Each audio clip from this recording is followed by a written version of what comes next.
Okay, so instead of doing a fact today, I have a beautiful PSA, and this is a helpful tip for people if they ever get lost, hiking, driving, all that good stuff. So I want So we being helpful today. We're being helpful today, and protecting people from people that might look like you right now. Mm-hmm. I don't know what we got going on here. It's my tactical suit. Your tactical suit Mm-hmm. with the chest kind of peeking a little bit. Tactically. Your tactical chest. I just got this stuff. It would have already aired, but I'm being one of the hell divers from the video game. I got the cosplay made, and I had a whole bunch of tactical stuff that I got to wear underneath. I like how it came today. I like how you. Did it come with the hole in the top, or did you have to make it tactical? I don't know. The scissors were right here, but so you cut a hole in the top to make sure. Tactical dread bun. That's insane. Mm-hmm. It actually looks cooler than. I mean, it's more identifying. Okay, but it actually looks cooler than the normal shiesty that we see out there. Well, thank you, because it looked ridiculous when I stuffed all my dreads in there. I like it. I think it looks cool. Teenage or a middle-aged mutant nigga turtle.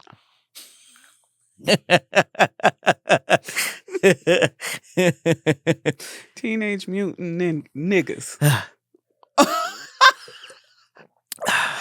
You could never rob a bank. All right, do your helpfulness. You ready? Mm-hmm. Okay. If you are ever lost while hiking, get stranded with a broken down car, etc., and you notice your mobile phone is either low on battery or has no signal, here's a tip that may very well save your life. Change the voicemail on your phone to a message that gives your approximate location, the time, the date, your situation, aka lost out of gas, car broken down, injured, etc., and any special instructions such as you're staying with the car, you're walking toward a town, etc.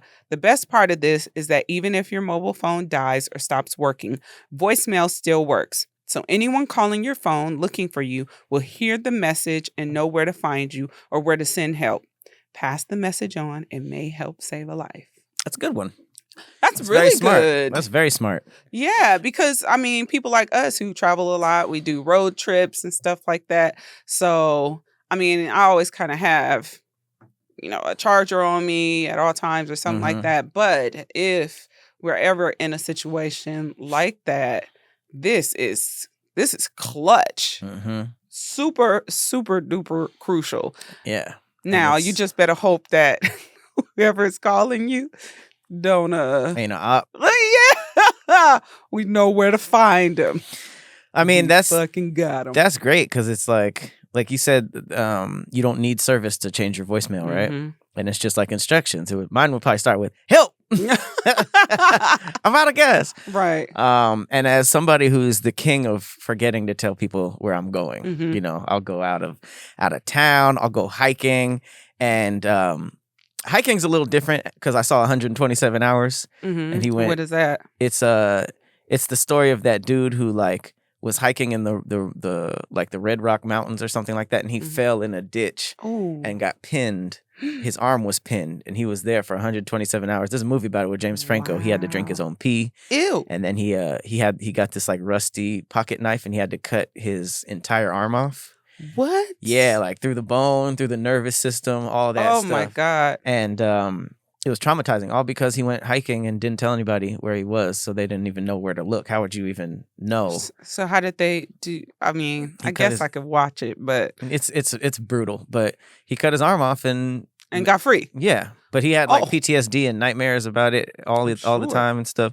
But yeah, I was like, okay, when I'm going to the woods and hiking, I'll tell somebody. But I always have been terrible with that. Most of the time, I turn my location on, and not turn it on. I will share it when we went to Greece and Italy and stuff, I shared my location with my mom, friends and stuff like that. So, but I don't know how that works if you lose service. If you lose service, is it like this was the last known location? It ain't GPS? Something, yeah.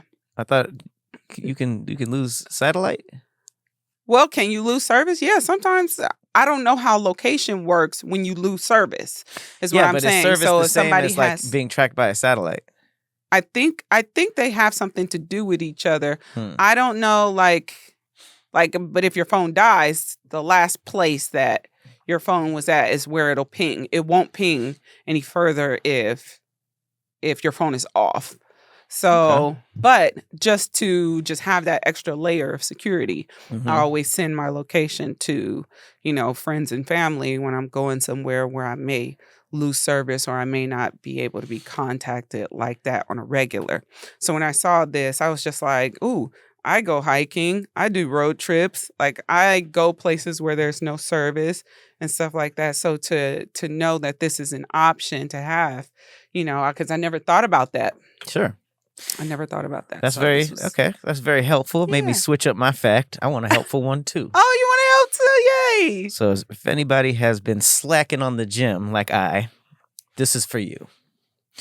30 to 40 minutes of running for 5 days a week can reduce cellular aging by 9 years. Oh, anti-aging. You done started some mess now. You know that's what it's all about. So a researcher from Brigham Young University in 2017 found that running for 30 to 40 minutes every day, 5 days a week, can reduce the shortening of telomeres and decrease cellular aging by 9 years. Telomeres are the protective caps at the end of chromosomes. They're thread-like structures in cells that are holding our DNA. They're often compared with the plastic tips at the end of shoelaces as they stop the ends of chromosomes from fraying and sticking to other chromosomes. Telomeres are considered a marker of biological age. As we get older, telomere length shortens. When telomeres become too short, they can no longer protect chromosomes, which cause cells to stop functioning and die.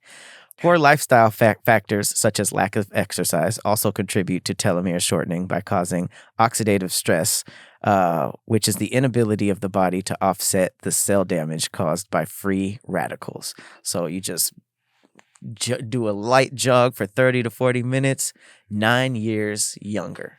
I'm about to be in my early 20s. Man, I'm out here. I need to start running more. It's kind of tough when you're the bazongas. Yeah, the juggalators. Look like Big Mama's house. They're just flipping, going up. Punching me all in the face to knock me out. I'm gonna really have to use that voicemail feature. Messing with these damn boobies. So yeah, I'm back running again.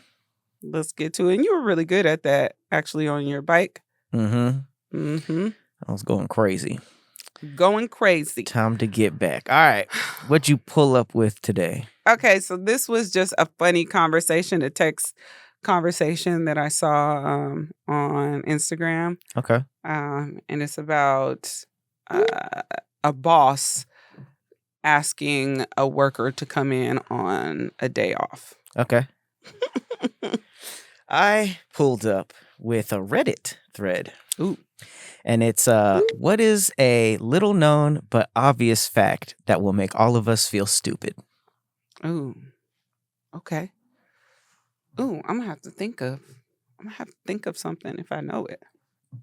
Okay. You want me to go first? Mm-hmm. Okay.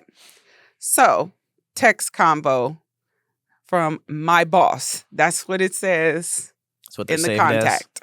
Yes. I need you to work on Saturday. No hello. Hey, how you doing? What's going on?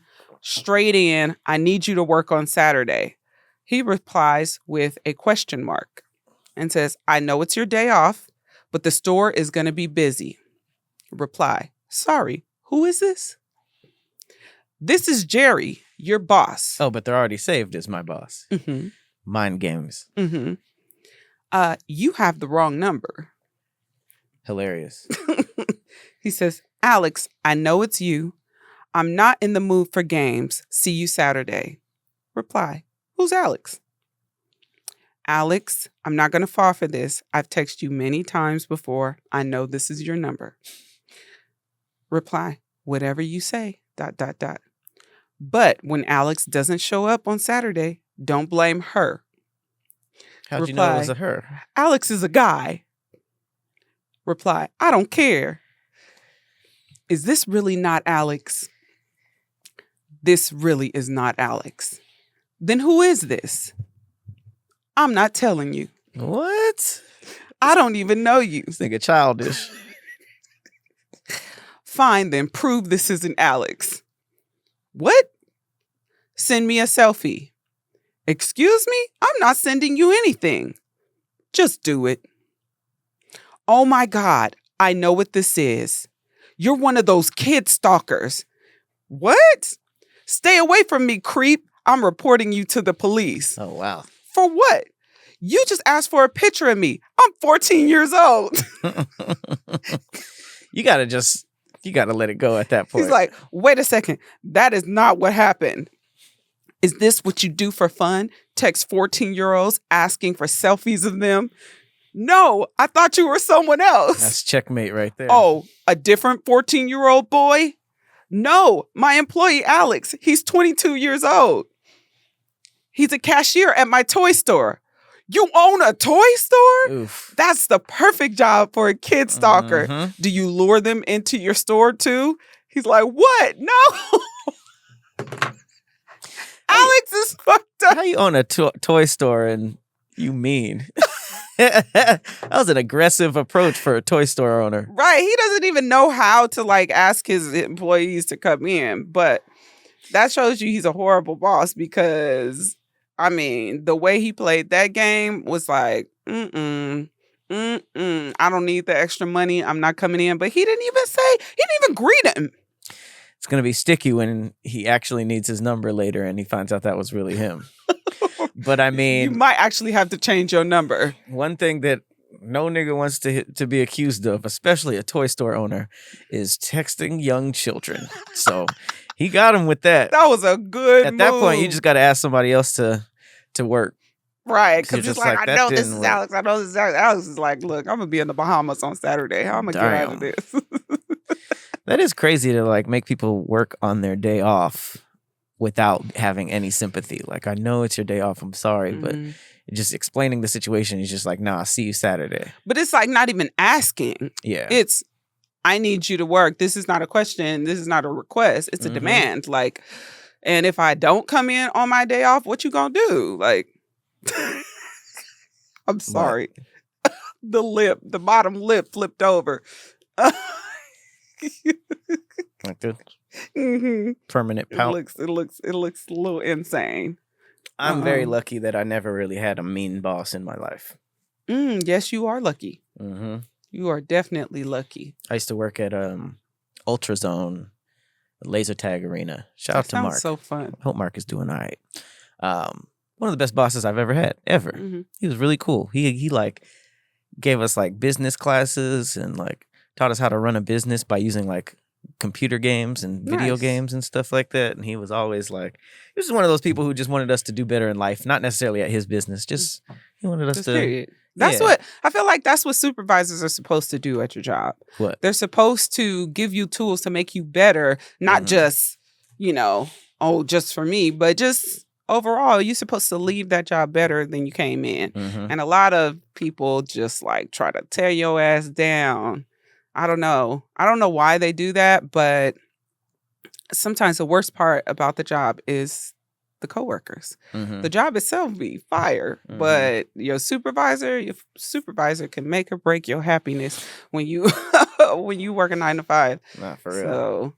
So having one like this, I don't think I've ever had a supervisor that was demanding me to come in on days off. That was crazy. But I have been picked on at my job before and ultimately fired. Damn. From it. I got my get back. But yeah, it was a vindictive get back, but it worked. But if they weren't so asshole-ish in the end, then, I wouldn't have felt that need, you know. But supervisors like that, they'll get what's coming to them. Interesting. Yeah, I've never been fired, and I never quit a job. What happened to the laser tag? How'd you get out? I guess I quit.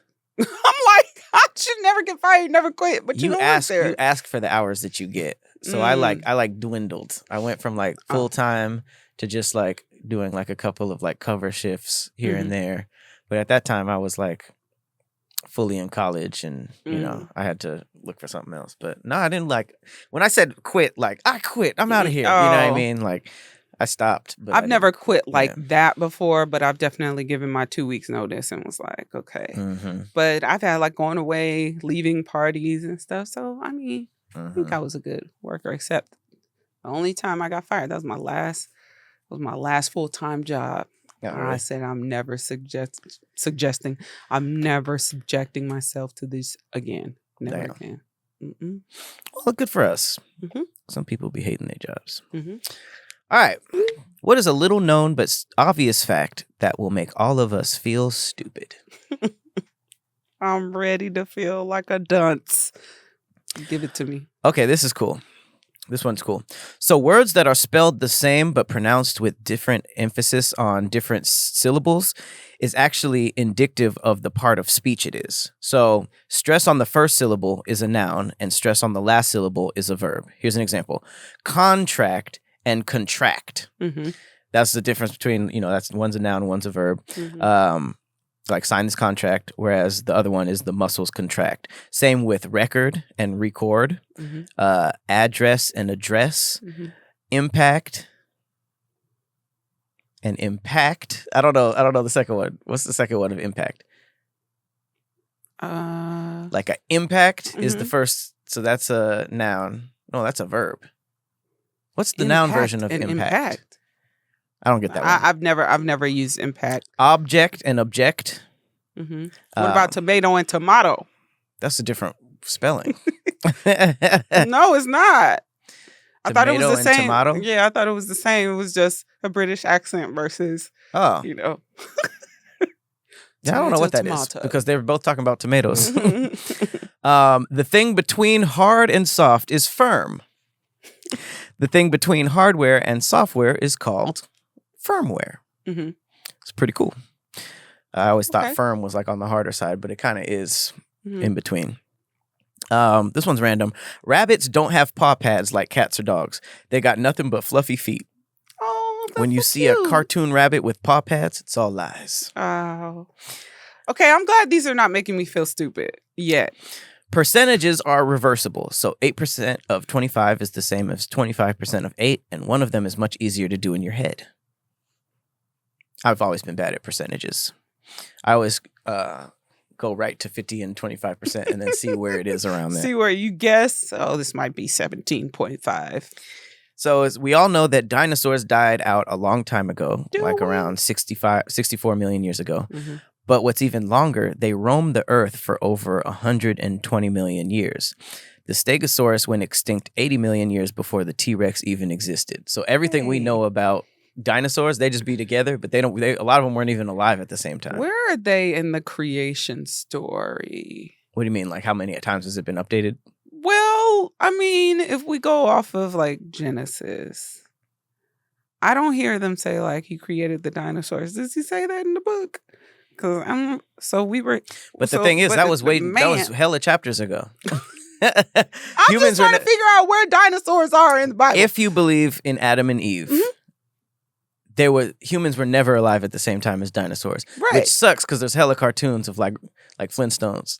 I thought that's how it was. So dinosaurs came after Adam and Eve. No, before. But I thought the creation story was just humans. He created. Yes, but that was the creation of everything, the heavens, the earth, you know. So how can dinosaurs be here before the creation story? Well, he did in Genesis, was he like, all right, then I made birds, then I made otters, then I made... But I'm just saying, I thought all animals were just glazed over. I'm just saying, like, if we weren't alive at the same time, but we were at the beginning of the creation story, where the hell were dinosaurs? But there were animals in the Garden of Eden. where they're dinosaurs, is what I'm saying. Right, but he could have made everything, and then by the time it talked about Adam and Eve, the dinosaurs been dead. If you want to connect the dots. That's what I was just doing. I was just wondering. I've had that question for a long time, and I always forget to ask and look it up. It's like a passing thought. They also said that the phrase roam the earth seems to be used exclusively for dinosaurs. It's never, those are the only thing that we talk about roaming the earth. They're so big. This is a cool one. Roller coasters are built to shake. I've seen so many people decide not to get on because of the sway, but it's important. If the support beams and tracks didn't shake, they'd simply snap with all the force from the coaster cars roaring over them. So I guess it's like a distribution of, what is it? When you distribute It's not momentum. It's not torque. Twerk? Torque. Yep. The momentum of a twerk. Should have known. It also says that traditional roller coasters don't have any engines. Typically, there's a slope at the start where a chain in the track pulls the cars up to the top, and after that, it's all gravity and momentum. It takes some careful design to ensure that the cars don't run out of metaphorical steam before the end, which is kind of nerve-wracking. I always thought there was like some type of engine, but it's just that's why it goes so fast before you go upside down. And you do kind of feel the little, it slow up a little. I wonder if on a loop, some people stopped and then went back in the loop, which is creepy. I love this one. The component parts of the word helicopter are not heli and copter. It's helico, which means spiral shaped, like the word helix, and pter, P-T-E-R, means wing, like in pterodactyl. So I definitely thought it was like a copter and heli, but it's really helico and pter. Pter is insane. I'm perturbed. You know poison dart frogs? I'm a fan. They're all colorful. Poison dart frogs. I'm trying not to say froggies. Because I said poison dart froggies. Poison dart frogs obtain their toxin by eating poisonous bugs like fire ants. Ooh. So when you feed them crickets and stuff that's not poison, they're safe to handle. Really? So you can take the poisonous aspect away from them if you feed them. I wonder if they knowingly eat poisonous bugs just so that they can be. When they got the ops, it's like a smoking gun for them. Like, eat me if you want. Eat me if you want. Run up. This one tripped me out, and I think that this was the one that made me feel stupid. Okay. In the song, the story doesn't explicitly state that Humpty Dumpty was an egg. Humpty Dumpty sat on a wall. Humpty Dumpty had a great fall. All the king's horses, for some reason, I don't know why the horses were trying. All the king's horses and all the king's men couldn't put Humpty together again. That could have just been a nigga sitting on the wall. It could have. It was only depictions that made him an egg. Wasn't it a book? Wasn't it originally a book? It wasn't just a song? I thought it was a book. Let's put a pin in this and look it up. Let's fact check this one. Because that is kind of crazy. I always thought it was that crazy looking book. But that's crazy that he just blew up and they were just like trying to put his human body back together and couldn't. And now we had to make it an egg just to make kids. He looked like the original Humpty Dumpty was likely a cannon and not an egg. What? Used by royalists during the 1648 siege of Colchester in the English Civil War. The cannon nicknamed Humpty Dumpty was positioned on the town walls and bombarded parliamentary forces. Ain't no way. After a month, the parliamentarians targeted the cannon, damaging the wall beneath it and causing it to fall. So Humpty Dumpty's like a burner? But he looked like an egg on all the depictions. Look, it's a human kid in this one. Hey, but this is the one I feel like I saw the most. This illustration. It's like a human egg with skin. Could not set up. Oh, it was okay, let's just do this. Okay. The earliest known version was in 1797, and it was Humpty Dumpty sat on a wall. Humpty Dumpty had a great fall. 80 men and 80 more could not make Humpty Dumpty where he was before. The rhyme scheme is kind of weak, right? Mm-hmm. And then it was added to Mother Goose's melody in 1803, where they said, could not set Humpty Dumpty up again. So that sounds like a canon. Mm-hmm. I just read another one about it being a canon. Humpty Dumpty lay in a beck with all his sinews around his neck. 40 doctors and 40 rights couldn't put Humpty Dumpty to rights. So this needed like some lyricism. Somebody like the 1800s version of Kendrick Lamar came in and made it a hit. Okay, so it's a canon? Canon. And I guess it was a riddle too. And some people who, I guess a 5-year-old kid said that the answer was he's an egg. And then that's where it came from. This one is asked, what is the true story behind Humpty Dumpty? Some suggest the real Humpty Dumpty is Richard III of England, while the others suggest the rhyme describes a siege engine or cannon from the English Civil War. So is any of these stories true? Scholars don't know. So, okay. Oh, there's a dark one. What's yeah. the dark meaning behind Humpty Dumpty? Humpty Dumpty. This nursery rhyme is about King Richard III, who was killed in battle and his body left unburied for several days. Jack and Jill, this nursery... Oh, that's going into Jack and Jill. Next.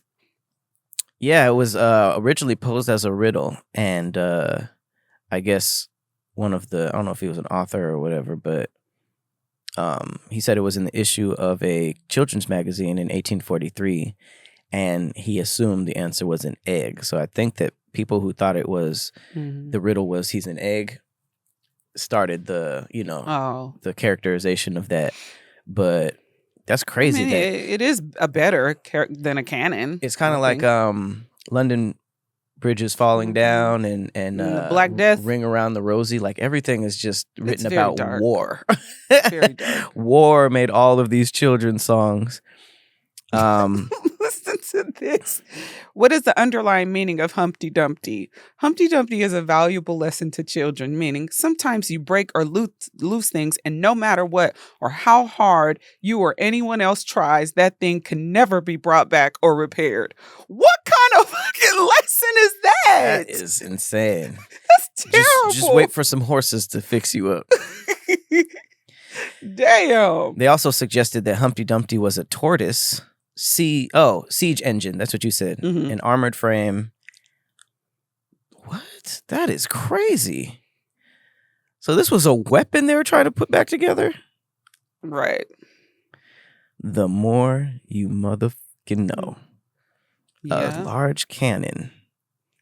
Cannon. Well, first of all, if you have a giant cannon and you name it Humpty Dumpty, that's pretty funny. Like Humpty Dumpty was a ridiculous egg name, but like you dump it on niggas with a cannon, you're like, I got that Dumpty. I got that Humpty Dumpty. Niggas pull up, try to siege me. Humpty Dumpty's gonna fall. Got the Dumpty on deck.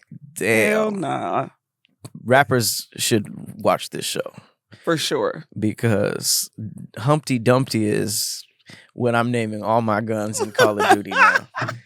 I got that Dumpty. That Dumpty is Pull crazy. up, I'm pulling out the pumpty. That's Go ahead. I took his life and I made it bumpty. Bumpty? Like I bumped it off. And then I made that shot. Call me Iman Shumpty. Shumper. I'm out here in the Rise movie. Watch me crumpty. I took your bitch out. She was frumpty. You got that sickness. The mumpties. Is that all of them? Can we add in comfies? Comfy? I'm feeling comfy. She had that ass. She had that rumpty. I went to sleep. I was drumpty. Drunker. Drumpty. Drumpty? Like, you know how Dumpty. I pulled it out and they ran away. That Forrest Gumpty. That's really good. Ooh. She bent it over and said, "Come, Humpty." Love it. Is that where Humpty got his Humpty dance? What? Dance or doing Do the Humpty? Mm-hmm. Do me, baby. Do the Humpty hump. Come on. Do the hump. Come on. Do me, baby. Do the Humpty hump. He said, because in the 69, my pickle nose will tickle your rear. Because in the 69, my Humpty nose will tickle your rear. That would probably be enjoyable to some. A nose tickling your rear. Because his fake nose was... I remember the first time I saw him, I thought it was real. And I was like, this is the ugliest rapper I've ever seen in my life. And then it was the nigga from Rest in Peace. What was the Shock G. No. What was the group? Oh, what was I about to say? Arrested Development. No, it was the one that Tupac was in for a little bit. Digital Underground? Yeah. See, we know stuff, guys.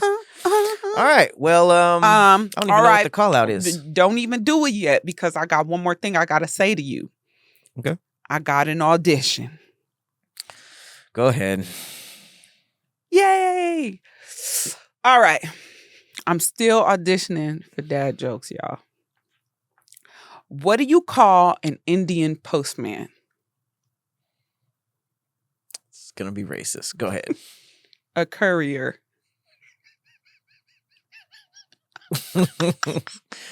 That little wheezy laugh was funny at the end. I would have got the point. A courier is... You would have lost the point too, but... Why? You lose it if you laugh yourself, mm-hmm. but if the other person laughs, you gain one. So I kind of would have broke even. Mm-hmm. Okay, I'm not mad at it. I try to keep the rules as vague as possible.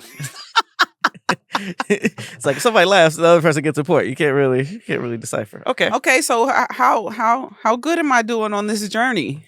You're doing okay. The silence was telling. I was thinking. Oh. What did the sexy Indian lady say when she laid down in bed before smashing? It was long. I don't know. Come and tikka masala. Wow. Didn't make any sense. I mean, I got the tickle, but the masala, you lost me. It doesn't make sense. Now you making me want some tikka masala. So That's good. my favorite Indian It's so dish. good. It's so good. I feel like we made that up too. What? You know how like it oh, would be like pad thai, like it's kind of Americanized. I don't know. Nah, they got that in India. They do? Mm-hmm. Fire. Mm-hmm. Fire. All right. Well, I don't know what to call out for this one. What's another fact that you guys know that you found it out and you felt stupid?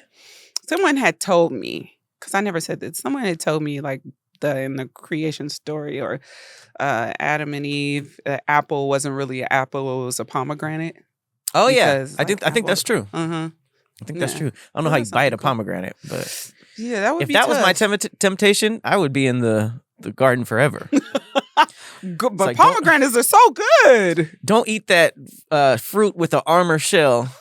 And when you finally get it open, it's just a bunch of goop scoop. Not the goop scoop. With a bunch of seeds. With a bunch of seeds in it. And I don't know how to make pomegranate juice when I'm just naked in a garden. You know how like cartoons, like when they open like Rafiki fruit, yes, and it's just like juicy and flies. Mm-hmm. What if they might have been way stronger than us back then? They might have been able to.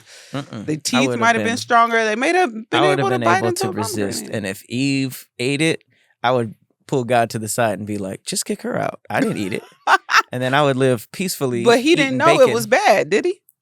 I don't know the small details. He probably should have known. Actually, I'm just saying I wouldn't have taken the fall with Eve. But if she bit it already, and you see like the inside of a pomegranate, I'd be like, we weren't supposed to touch that. Look at all this cool other fruit. But she's like, man, this is fire. They probably had plums and bananas. Like we don't need pomegranate. I would be like, no, forget that. But pomegranate busting though, if you put it in your face and she like, I'd be like, bro, God, I got more ribs. Can you just make a finer version? And I'll talk to her and I'll be like, just don't eat the pomegranate. The last bitch, she's walking around homeless with dirty feet, no food, walking around in God With knows clothes. where, With literally clothes on. only God knows where. And I'm in here. I'll be like, don't use my second rib. Don't make the same mistake that or my else first I'm gonna have rib him made. make me another. So That's what this I'm is saying. just there's It'd be an assembly line of bitches who don't listen. No, wow. I'm just kidding. That All right. is it. Ladies and gentlemen, I'd be this is ribless at the end, just float. right. You wouldn't be able to stand Deflated. up. I can't even sit up because like, damn, none of these my bitches God. listen. Wow. Then he gonna go back to the others like, hey, what's up? How you been? I miss you. That's why the author was like, pomegranate, make it an apple. Pomegranate. The lore is The author. too tricky. The author, yeah. All right, guys. Well.